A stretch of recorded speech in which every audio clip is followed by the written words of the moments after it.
This is Andi Purewal for Boxing News. I'm joined by Mikaela Mayer over Zoom. Mikaela, it's good to see you. How are you feeling? I'm feeling great. I did the first couple of weeks in camp in Connecticut because I was there working in the Olympics for NBC, but I'm back home now with the kids.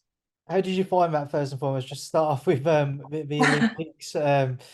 What did you take away from obviously your hand there and what the American team went on to do? Um, it was a great experience. Obviously, I actually auditioned for that job 4 years ago for the last Olympics, and like they said they loved me, but I just didn't have enough experience. So, as you know, the last 4 years I've been working with ESPN and Top Rank and a little bit with Sky Sports. So I got the experience, I got the resume going, and got the gig this time. Sandy Ryan. He was one which kind of somewhat came out of the blue, certainly from us back here in the UK. How quickly did things progress on that front? Where did this fight come from? Okay, so it was just as quick for you guys or for me as it was for you guys, only because the first offer we sent to Sandy, she turned down. And if you can remember, I tweeted about it. And the only reason we did that is because we were having a hard time locking down this rematch with Jonas. We went from okay, it's off, so we were looking at other directions to boxers saying, okay, it's back on and we want to see what we want to shoot for this date. And then so many days fell through. Finally, my manager, we were supposed to fight her August 31st. And then my manager calls and says, it's not happening. Boxer can't commit to the date. So that was off. And I was sort of just like, all right, let me just focus on this Olympic gig. I don't know really what's going to happen right now. Hopefully, we'll have an answer by the time I'm done. And then, like, the day I got to Connecticut, my manager called and he just basically said September 27th, Madison Square Garden against Sandy Ryan. And I was like, shut the fuck up. Because that's exactly the fight that I wanted. I wanted that fight if I couldn't get the rematch with Jonas. But I just didn't think it was going to happen because we had that verbal exchange and how she didn't want to accept the fight. So, figured that was that, but worked out. Was it purely the first kind of rejection on Sandy's side, then down to the financial element, or did you feel like maybe she wasn't too keen on the fight? Well, I don't know what the offer they sent her was, but usually if you're into a fight and something is something that you want to do, you negotiate. You come back with a counter offer. So that never happened. It was just sort of a no. When my manager called, he said, no, Sandy doesn't want to fight. So no. There was no like, well, we're talking to them. It was just a no. So I figured, okay, she doesn't want the fight. I didn't know if it was something that she specifically didn't want or if her team, because of the situation that was going on with us, was like, no, it's too soon. I don't know. They felt uncomfortable with it or whatever. But I was very surprised when they came back with a yes. And it could be the circumstances that the fight is under, meaning like main event at Madison Square Garden on ESPN. It's a big deal. So maybe that's what sort of nudged her. But I was going to kind of lead into my next question. We know Sandy boxes under that Matchroom banner. Was there any kind of counter offer on their behalf? Was it a surprise to you that they were willing to allow her to cross over onto your platform, your network? Yeah, I'm telling you, this was something that Top Rank was doing, like kind of under wraps. Like they weren't letting me know. I know my manager was working with them on finding a big fight, whether it was her or Sandy, whether it was Sandy or Jonas, um, or something. Even Chantelle we've been discussing. So I knew those were all in the works, but Top Rank sort of just brought this to us, and it was kind of shocking because again, she originally turned down the offer, and then to go from that to like such a great spot on the card. Now we did get lucky because Teofimo Lopez was supposed to be the main event in this card, and whatever happened with that, they threw me and Sandy in. So that was really cool. Top Rank, they know that they needed to get me a fight, and you know, they've been great to me. They still believe in me. They still, want to get that belt back around my waist. So yeah, I'm just happy they could get that done for us. Michaela, I was having a little look earlier because it's just something which popped to my mind. The last time you fought on kind of a solely promoted top rank show, not kind of a co-promo or something, was the Jennifer Hand fight in 2022. So what's it like now, obviously going back to again like a show solely promoted by Top Rank and kind of a belief and the backing they're putting into you to try and deliver you a world championship status once again? It feels good. It feels really good to be back with Top Rank. And honestly, like, it's not that they ever weren't in my corner. Obviously, I've been with Top Rank since the beginning, but the situation and the opportunities that were available to me were over in the UK. And as much as I love being over in the UK, and I feel like, everyone treated me really well there, despite maybe the bad decision I feel like I got, but with Jonas recently, but um I just knew it was something that I had to do. It was a financial reason that I was going over there and just a promotional reason. And I don't regret it. It was fine, but it feels good to be back home with Top Rank.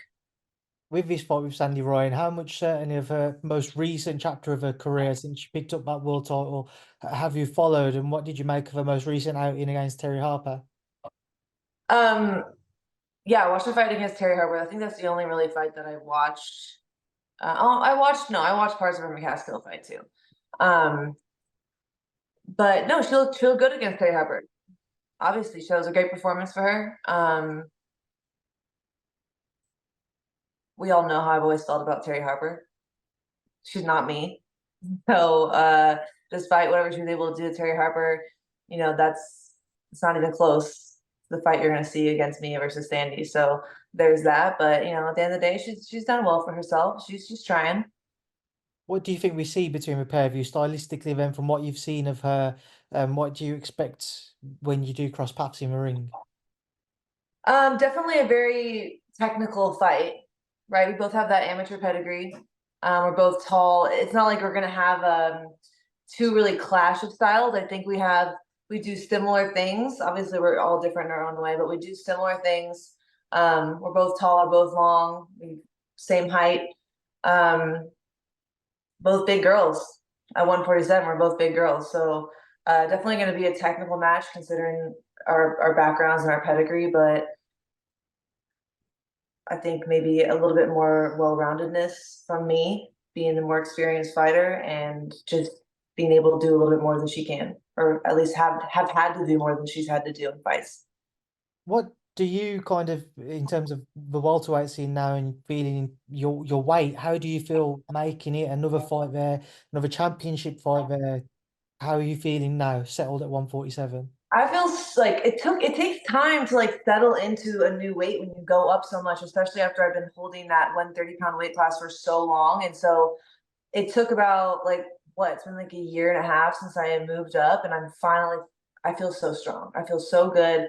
I feel comfortable. I feel healthy. There's little things going on in my body that I didn't even realize were going on just because I was in that that fighter mindset of like, okay, this is a sacrifice I have to make. This is how I'm supposed to feel. I'm just a hardworking athlete. But there's so many things now that I see. I'm just like, wow, I should have moved up a while ago. I feel so much better. And no if and whatever, no regrets in how everything turned out. I'm happy with where I am now. So um I still think there's that side to me that people really haven't seen yet, but me coming into my own in a healthy way.